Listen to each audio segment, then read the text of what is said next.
আসসালামু আলাইকুম। আমি তো ওয়াবি ওয়াবি দেখি ভোট দেওয়া যাবে ভাই। দেখেন, আপনারা আপনাদের আদর্শের কথা মাঠে বলেন, ইসলামের আলোকে আমরা আমাদের আদর্শের কথা বলি। ইসলামের আলোকে এটা 1400 বছর থেকে চলতেছে, কিয়ামত পর্যন্ত চলবে।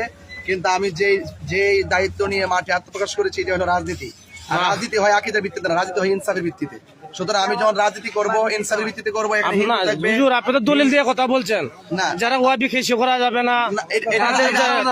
এটা আমার কথা না, এটা দলিল। এটা হলো যাদের আকীদার মধ্যে কোনো কথা আমার মতো থাকে।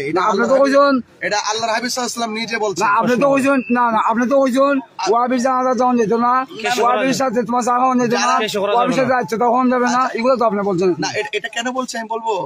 বলেন। আপনি যাদের আকীদাতে সমস্যা থাকে, যাদের আকীদায় প্রবলেম, তাদের সাথে যে সম্পর্ক রাখা যাবে না, এটা কিন্তু আমার কথা না, এটা রাসূল পাক সাল্লাল্লাহু আলাইহি ওয়াসাল্লাম উনার বুড়ো লাগবে। এটা বুটের জন্য বলছেন, এটা আপনি বুড়ো লাগবে তাইলে মনে আপনি বুঝেন না। বুটে বেলা লাগবে কিনা হুজুর? একটা আকীদা আর একটা হলো আপনি মনে করেন রাজনীতি যখন করবেন, রাজনীতিবিদ হবে ইনসাফের ভিত্তিতে। এখানে হিন্দু থাকবে, খ্রিস্টান থাকবে, এবং আমার মতো দর্শনের পক্ষে থাকবে, বিপক্ষে থাকবে।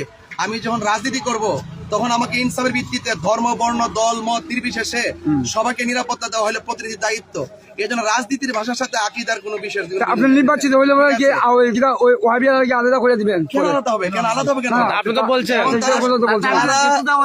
না না না, অবশ্যই না, এটা আপনাদের ভুল ধারণা। না, যেহেতু আপনি বলছেন কি মানে এগুলা করা যাবে না ওয়াবিদের সাথে, মানে আমাদের না এটা তো এক সেকেন্ডের হোক, উনি বলছেন উনার কথাটাই সত্য, উনি আলিম মানুষ, মিথ্যা বলছেন না।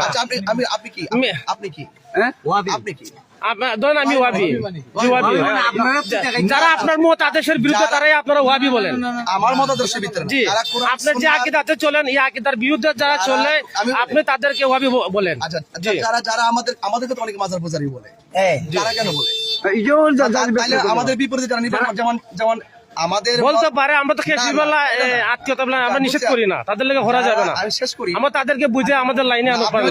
মানুষ তো আকীদা বুঝেন কম, এই জন্য হয়তো বুঝতেছেন না। কিন্তু আপনি যদি আলিম হইতেন তাহলে বিষয়টা বুঝতেন। যারা মাজার পূজারি বলে, তাহলে যারা বলে তারা যদি নির্বাচনে আসে, তাহলে তারা কি আমাদেরকে কি ফেলে দিবে? তারা প্রতিনিধি হলে তারা আমাদেরকে দেখা তাদের দায়িত্ব। এখানে আকীদা এবং রাজনীতির বিষয়, ইনসাফের ভিত্তিতে রাজনীতি করতে হবে। রাজনীতি আর এটার সাথে ম্যাপ করতে পারবেন না। আপনি সুদ খাওয়া কি হারাম না?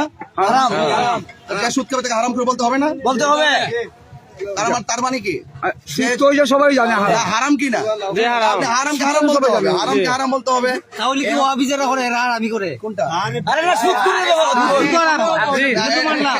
ওয়াবি তো আপনি বললেন, তার দ্বারা